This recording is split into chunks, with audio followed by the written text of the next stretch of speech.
And I know that your data shows that moving from internal combustion engine to EVs is not like moving from one car mark to the other. It's like a whole shift in, I think you described a whole shift in operating system that makes decision making more conscious, more rational, more deliberative, more system one versus system exactly. two.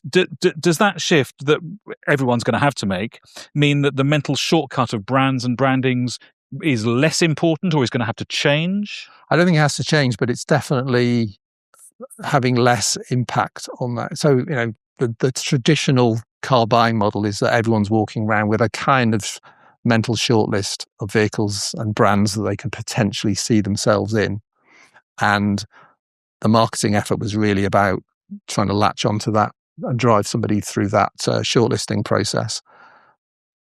Moving to an EV, there are far more considerations to be made. I've just talked about one, which is charging. And can it work in terms of my lifestyle?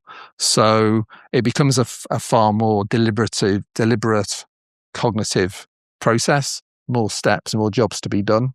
And it's adding more friction. And therefore that sort of mental shortcut of these are the brands that are on my radar is disrupted. And we've seen some of the traditional divisions in the market, mass market brands, premium brands, that's being broken.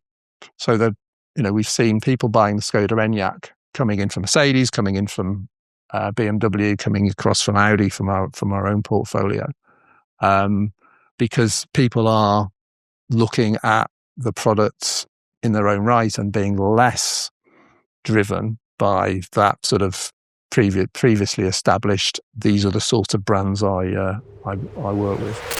I trust you've enjoyed this brief section of my conversation with my most excellent guest. Check out the full podcast episode by clicking here.